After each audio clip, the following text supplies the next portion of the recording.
أعوذ بالله من الشيطان الرجيم. بسم الله الرحمن الرحيم. إن الحمد لله تعالى نحمده ونستعين به ونستغفره ونعوذ بالله تعالى من شرور أنفسنا ومن سيئات أعمالنا. من يهده الله تعالى فلا مضل له ومن يضلل فلا هادي له. وأشهد أن لا إله إلا الله وحده لا شريك له وأشهد أن سيدنا محمدا عبده ورسوله صفيه وخليله أرسله الله تعالى رحمة للعالمين. نشهد أنه صلى الله عليه وسلم قد بلغ الرسالة وأدى الأمانة ونصح الأمة، فجزاه الله خير ما جزى نبيا عن أمته ورسولا عن دعوته ورسالته، صلاة وسلاما دائمين إلى يوم الدين. سبحانك لا علم لنا إلا ما علمتنا إنك أنت العليم الحكيم. ولا حول ولا قوة إلا بالله العلي العظيم. ولا حول ولا قوة إلا بالله العلي العظيم. ولا حول ولا قوة إلا بالله العلي العظيم. نوينا التعلم والتعليم والتذكر والتذكير والنفع والانتفاع والإفادة والاستفادة والحث على التمسك بكتاب الله وسنة رسوله صلى الله عليه وسلم، والدعاء إلى الهدى والدلالة على الخير، ابتغاء وجه الله وقربه وثوابه ومرضاته سبحانه وتعالى. آمين يا رب العالمين.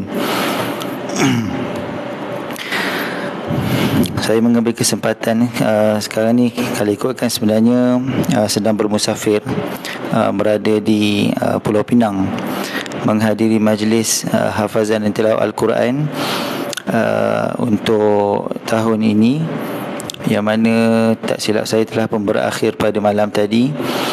Jadi esok insya-Allah akan menghadiri majlis penutup. Mudah-mudahan kalau ada rezeki, Pahang menang lah daripada, sebab ada seorang anak murid saya lah, anak buah saya adik Mursyaidi, masuk untuk hafazan 10 juzuk.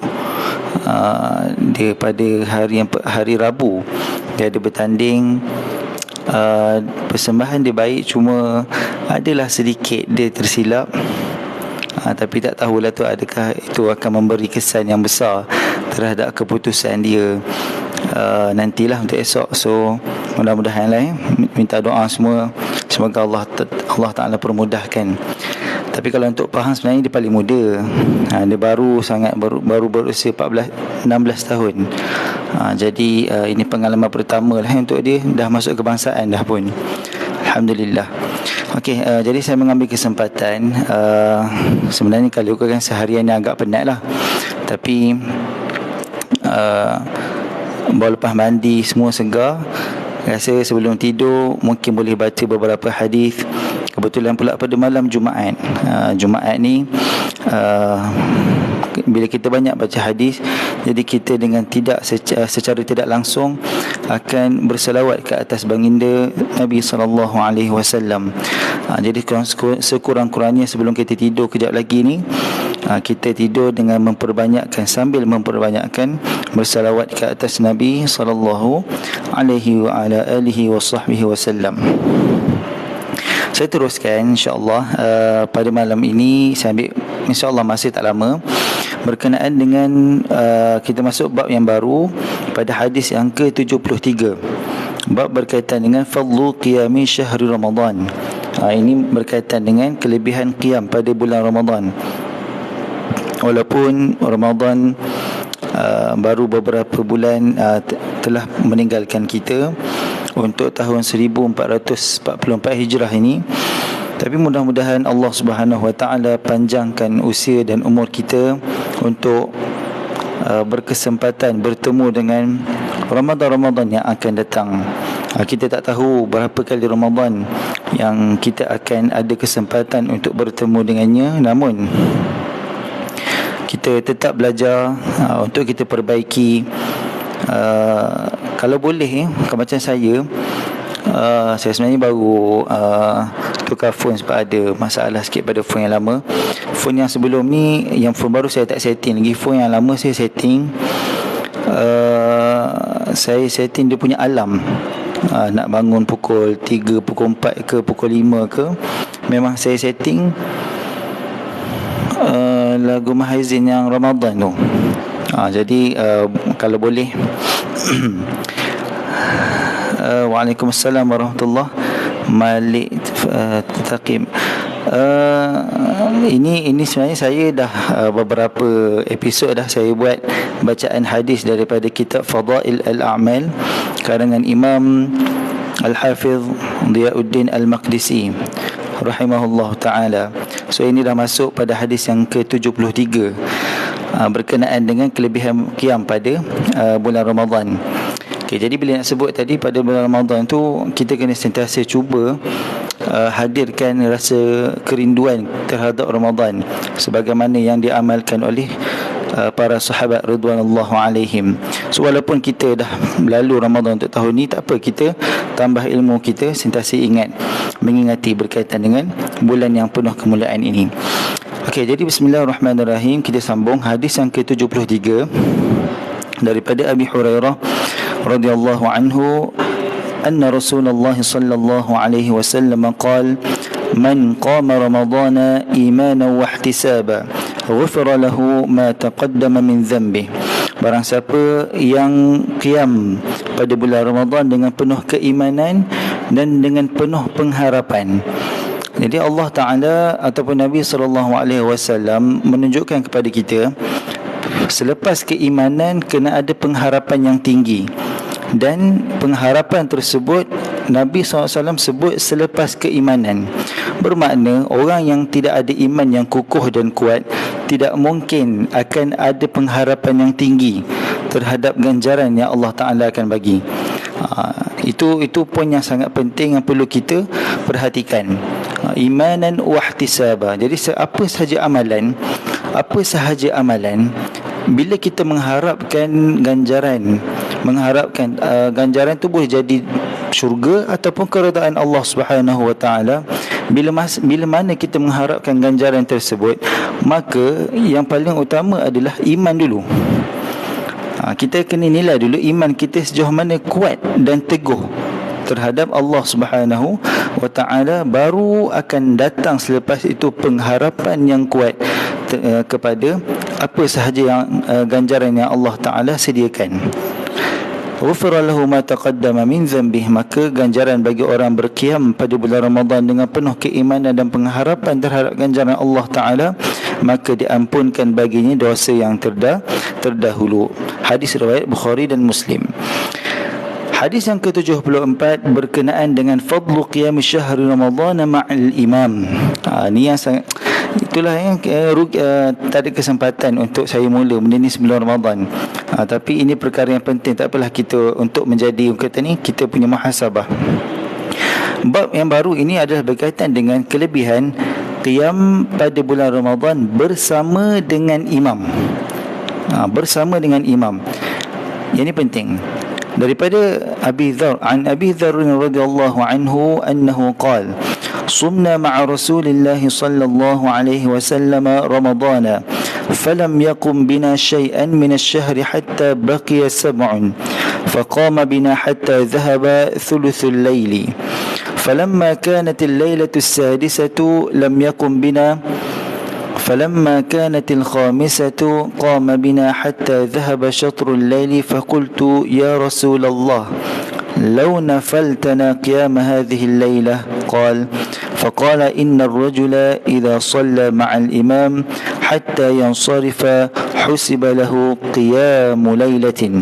قال فلما كانت الرابعة لم يقم فلما كانت الثالثة جمع أهله ونساءه والناس فقام بنا حتى خشينا أن يفوتنا الفلاح. فقال قلت وما الفلاح؟ قال السحور. قال ثم لم يقم بنا بقية الشهر. رواه أبو داود والنسائي وابن ماجه والترمذي وقال حديث حسن صحيح.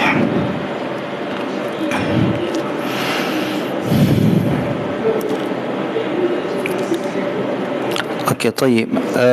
Daripada Abi Dzar radhiyallahu anhu katanya, bahawa kami telah berpuasa bersama dengan baginda Nabi SAW pada satu tahun itu pada bulan Ramadan.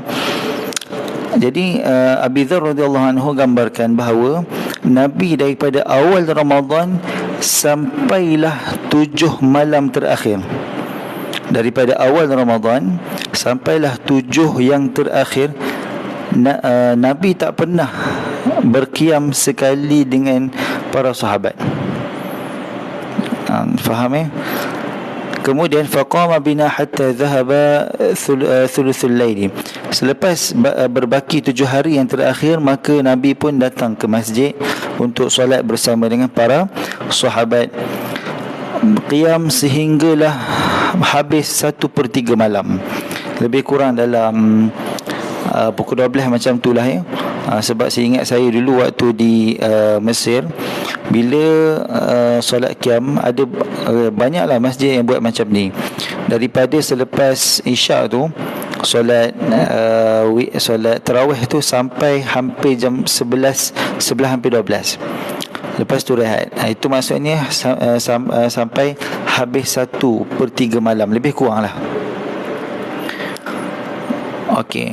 Falamma kanatil lailatus sadisah, pada malam 6 terakhir, lam yakum bina, Nabi tak keluar untuk qiyam bersama dengan para sahabat.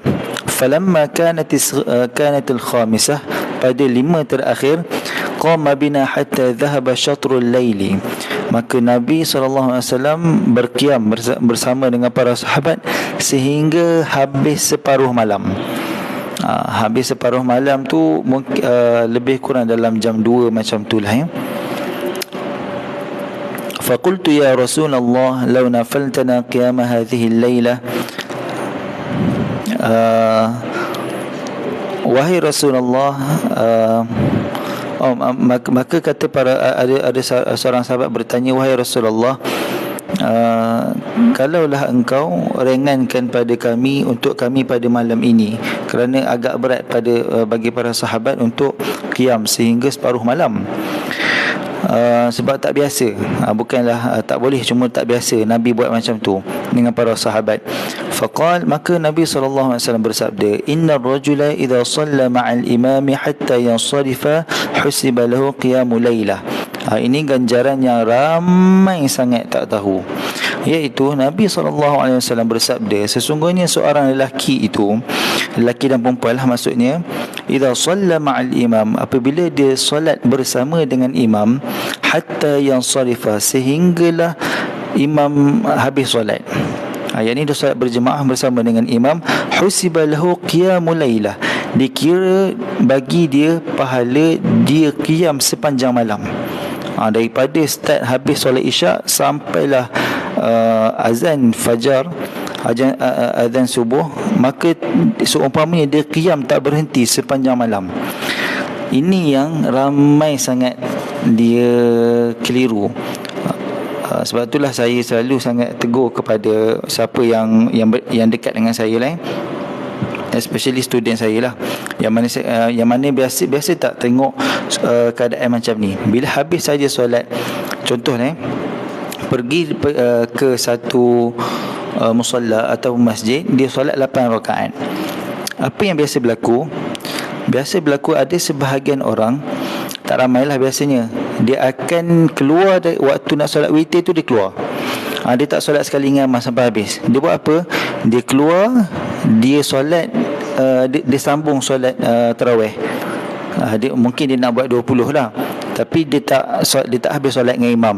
Imam sepatutnya habis sampai witir 11 rakaat, tapi dia tak habis bersama dengan imam. Dia buat macam mana? Dia buat sampai 8, lepas tu yang baki tu dia solat sendiri kat belakang, ataupun dia tarik bersama dengan dia beberapa orang. Biasa tak tengok. So situasi ini sangat tidak patut berlaku, sebab dia telah menghilangkan bagi dia pahala qiyam sepanjang malam. Jadi mungkin dia dapat qiyam, mungkin dia dapat pahala qiyam sehingga 20 rakaat ataupun 23 rakaat lah bila dia sambung termasuk dengan witir, tapi dia tak dapat ganjaran pahala sepanjang malam. So macam mana cara nak buat, nak dapat ganjaran 20 rakaat, 23 rakaat pun dia nak dapat ganjaran sepanjang malam pun ya. Macam mana nak dapat dua-dua? So caranya adalah dia solat dulu bersama dengan imam sampai habis witir. Lepas tu dia nak sambung tarawih, tidak ada masalah. Cuma jangan buat lagi sekali witir, tu je. Tu je syarat dia. La witrani fil lail, tidak ada dua witir pada satu malam. Ni dah kejap lagi kita nak saya baca tak banyak insya-Allah. Sebelum pukul 1 kita berhenti. Sebelum tidur ni sama-sama kita ingatkan diri kita, kita solat witir sekejap. Satu rakaat pun jadi dah sebelum tidur. Untuk mendapat untuk orang kata ni, cuba tengok kalau siapa ada kelapangan untuk tengok saya punya video yang terkini lah dekat VTT yang terkini. Saya kongsikan tentang wasiat Nabi, 3 wasiat Nabi SAW. Pertama berkaitan dengan puasa 3 hari sebulan, kemudian solat duha, dan pesanan yang ketiga adalah untuk solat witir sebelum tidur. So sama-sama kita amalkan wasiat Nabi SAW tersebut. InsyaAllah mudah je, tak susah pun. Lepas 1 rakaat cukup dah. Kemudian falamma kanatir rabi'ah, pada malam 4 yang terakhir, lam yakum, Nabi tidak berqiyam bersama dengan para sahabat. Falamma kanatis thalithah jama'a ahlahu wa nisa'ahu wan nas, pada malam 3 yang terakhir daripada bulan Ramadan, 3 yang akhir pada malam 27 ni, pada malam yang 27. Mungkin inilah antara sebab kenapa Imam Syafi'i dan beberapa Imam Syafi'i berpendapat 23. Tapi majoriti lah ulama menyatakan pada malam yang ke-20, yang ke-27. Kenapa ramai ulama cakap malam 7 tu malam Lailatul Qadar? Ini antara hadisnya, iaitu kalau tengok berbanding dengan, kalau kita perasan yang hadis ni tadi, Nabi keluar solat qiyam bersama dengan para sahabat pada malam ganjil. Pada malam 3 malam terakhir, iaitu malam ke-27, apa Nabi buat berbeza dengan sebelum tu? Nabi ajak semua keluarga dia, semua isteri-isteri baginda Nabi SAW, dan ajak manusia semua. Maksudnya ajak umat dia yang mana ada di Madinah tu untuk solat qiyam bersama dengan baginda Nabi SAW. Faqama bina hatta khashina ay yafutana al-falah. Maka kalau ingat tak yang mula-mula Nabi solat bersama dengan bersama dengan para sahabat, mula-mula 1/3 malam, yang kedua separuh malam, dan yang ini pada malam yang ke-27 Nabi solat bersama dengan para sahabat dan umat dia yang mana ada dekat Madinah tu, sehingga sahabat takut mereka tak sempat nak bersahur. Maksudnya dah hujung-hujung, dah dekat, dah nak azan tu baru habis solat. Qal faqultu wa mal falah, qal as-suhur. Naam. Kemudian thumma lam yakum bina baqiyat asy-syahr. Kemudian pada malam yang berikutnya kemudian tu tidak ada dah qiyam bersama dengan Nabi SAW sampailah habis bulan Ramadan. Ini kisah yang diriwayatkan oleh Abu Dzar Al-Ghifari. Sebelum saya tutup, izinkan saya kita ambil lagi 2 hadis insya-Allah untuk habiskan bab. Okey, kita masuk bab yang baru, fadlu salatin nafilah fil buyut. Ni sangat penting. Yang ni bab yang agak menarik, yang mana ramai tak buat. Okey, bismillahirrahmanirrahim. Fadlu salatin nafilati fil buyut, kelebihan solat sunat di rumah. Kelebihan solat sunat di rumah.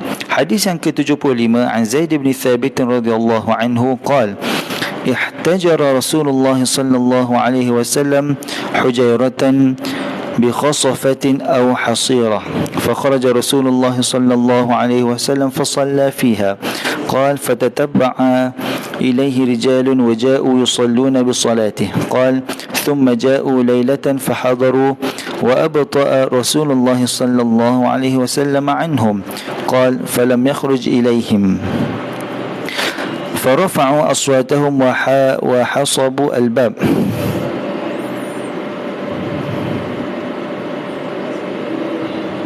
نعم.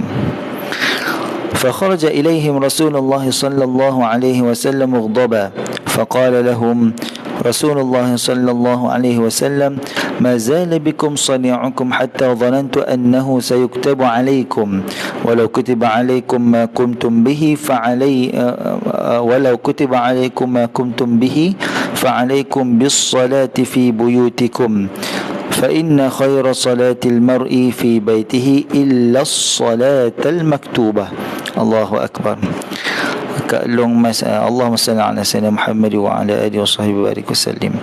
هكذا رواه مسلم ورواه البخاري بنحوه. Hadis riwayat Muslim dan Bukhari. Ada satu kisah yang dikisahkan oleh Zaid bin Thabit radhiyallahu anhu, di mana Nabi sallallahu alaihi wasallam pernah mengambil satu kawasan dan tempat di masjid baginda Nabi sallallahu alaihi wasallam untuk baginda solat. Maka tidak lama kemudian ada beberapa lelaki kaum, bila dia tengok Nabi SAW solat kat situ, mereka pun ikut solat bersama dengan Nabi SAW.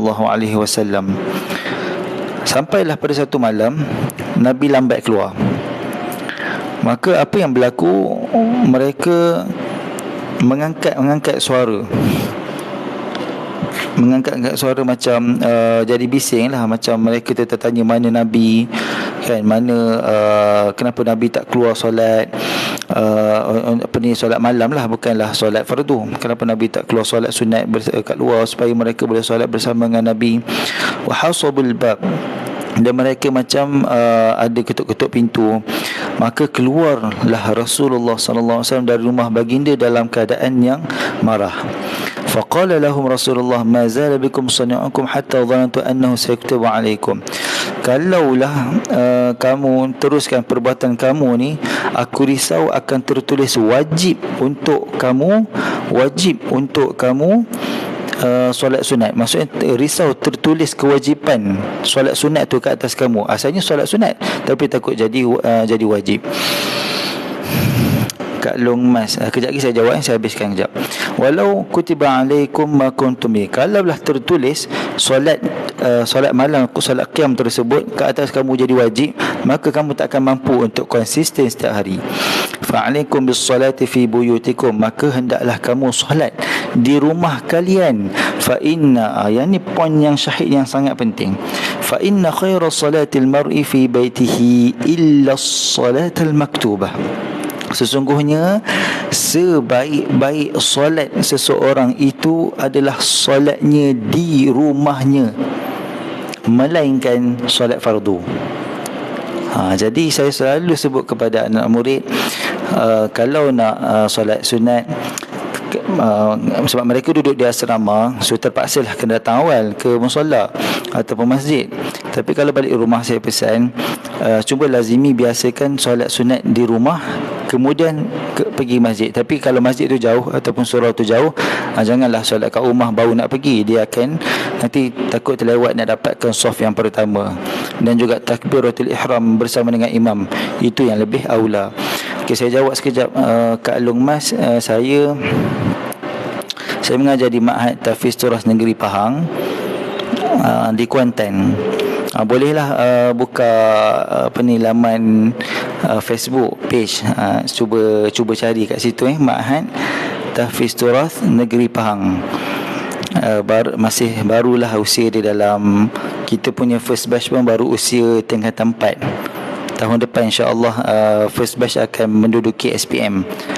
Jadi kalau ada rezeki, cubalah tengok dekat page tu, berkenalan dengan Ma'had Tahfiz. Saya mengambil kesempatan lah untuk mengajar sedikit sebanyak, berkongsi, bukan mengajar, berkongsi ilmu dekat media sosial. Masya-Allah, amin ya rabbal alamin. Hadis terakhir saya ambil untuk penutup malam ni. Hadis yang ke-76, an Jabir bin Abdullah radhiyallahu anhuma قال أنه قال رسول الله صلى الله عليه وسلم إذا قضى أحدكم الصلاة في مسجده فليجعل لبيته نصيبا من صلاته فإن الله عز وجل جاعل في بيته من صلاته خيرا. رواه مسلم. Jadi daripada Jabir bin Abdullah radhiyallahu anhuma, bahawa Nabi SAW pernah bersabda, idza qada ahadukumus shalah fi masjidihi, apabila seseorang daripada kalian selesai solat fardu di masjid, falyaj'al li baitihi nasiba, maka hendaklah dia jadikan sebahagian daripada solat di rumahnya. Apa maksud sebahagian solat di rumahnya? Maksudnya Nabi minta kalau boleh solat sunat ba'diyah ke, buat dekat rumah. Contoh solat zuhur, kalau boleh qabliyah zuhur, solat sunat 2 rakaat sebelum zuhur tu solatlah di masjid. Sebab kita risau, macam saya sebut tadi lah, kita risau terlepas pula saf yang pertama dan juga takbiratul ihram bersama dengan imam. Jadi datang dulu solat 2 rakaat qabliyah di masjid, lepas tu solat fardu. Lepas solat fardu tu biarlah orang cakap, apalah orang tu dia tak solat sunat selepas zuhur. Tak, kita solat sunat, tapi kita solat sunat di rumah. Sebab apa? Sebab ini Nabi yang minta, falyaj'al li baitihi nasiban min salati, hendaklah dijadikan sebahagian daripada solat dia di rumahnya, bukan solat fardu ya. Yang Nabi sebut ini adalah solat sunat. Fa inna Allah azza wa jal ja'ilun fi baitihi min salatihi khaira, sesungguhnya Allah Ta'ala jadikan dengan adanya solatnya yang dibuat di rumah akan ada kebaikan untuk rumahnya. Ada dalam satu hadis yang lain Nabi pernah sebut, la taj'alu buyutakum qubura, aw kama qala alaihi salatu wassalam, jangan kalian jadikan rumah kalian tu macam kubur. Apa maksud jangan jadikan rumah macam kubur? Maksudnya dia tak ada langsung solat. Kubur kan gelap, solat itu cahaya. Jadi bila tak ada langsung solat kat rumah, dia jadi gelap suram je rumah. Nanti dah balik tak buat dah ustaz sebab suasana lah ya. Suasana okey dia punya. Sebab itulah orang kata ni ini saranan Nabi. Tapi kalau rasa tak kuat untuk buat kat rumah, so tak apalah, kekalkan buat di masjid, tidak ada masalah. Buat je kat masjid. Tapi kalau rasa sekali ataupun buat sekali-sekala, terkenangkan hadis Nabi, terkenangkan saranan Nabi, terkenangkan nasihat Nabi SAW, sekali-sekala balik buat kat rumah. Ataupun sebagai contoh solat ba'diyah zuhur ni contohlah 4 rakaat. Ada satu hadis sebut 2 rakaat, ada satu hadis sebut 4 rakaat. So 2 rakaat buat di masjid, di musalla. Lepas tu balik rumah, bila teringat buat. Kalau rasa tak kuat, tak buat, at least dah buat 2 rakaat dekat masjid. Itu sebagai contoh saja. Okey, sampai sehingga sini dulu insya-Allah. Ada rezeki saya ingat nak sambung lagi sikit esok pagi. Sebab bila kita baca hadis Nabi ni, secara tidak langsung kita akan berselawat ke atas baginda Nabi SAW, yang mana pada hari Jumaat adalah hari yang terbaik untuk kita berselawat ke atas baginda Nabi SAW. Okey, sehingga sini dulu. Khwaidim tu apa? Khwaidim tu dia singkatan kepada khadam. Bukan singkatan, kita panggil apa? Dalam bahasa Arab dia ada satu istilah dalam saraf, dia panggil tasghir. Tasghir ni dia memperkecilkan. Contohlah meja dalam bahasa ataupun buku dalam bahasa Arab kita panggil kitab. Tapi bila kita nak buku tu saiz lagi kecil daripada biasa, maka Arab dia panggil kutayib. Dia ada satu istilah untuk memperkecilkan benda yang besar. Jadi macam khadam, asal kalimah khwaidim tu daripada khadam. Khadam tu dah membawa makna berkhidmat. Khwaidim ni dia nak menunjukkan lagi kecil daripada khadam tu. Maksudnya kalaulah khadam tu dah paling bawah lah tahapnya, seumpamanya khwaidim ni lagi bawah daripada khadam. Itulah harapannya. Maksudnya saya ni bukan siapa-siapa, cuma sekadar pencinta ilmu, belajar sikit-sikit apa yang tahu tu kita nak khadam kepada masyarakat, khadam kepada Al-Quran dan juga hadis dan juga ilmu-ilmu agama secara umumnya untuk dikongsikan kepada masyarakat. Mudah-mudahan sama-sama bila kita belajar, kita dapat amalkan dan dapatlah insya-Allah sama-sama kita masuk syurga insya-Allah. Okey, itu sahaja. Kita ada rezeki je bertemu pada masa akan datang. Subhanakallahumma bihamdik, asyhadu an la ilaha illa anta, astaghfiruka wa atubu ilaik. Bismillahirrahmanirrahim. Wal 'asr innal insana lafi khusr illa alladhina amanu wa 'amilus solihat wa tawasaw bil haqqi wa tawasaw bis sabr. Pesanan terakhir sebelum saya lupa, jangan lupa salat sunat witir sekurang-kurangnya 1 rakaat insya-Allah pada malam ni. Amin ya rabbal alamin. Doa yang sama, saya yang sama juga untuk Kak Long Mas dan juga seluruh yang melihat. Assalamualaikum warahmatullahi taala wabarakatuh.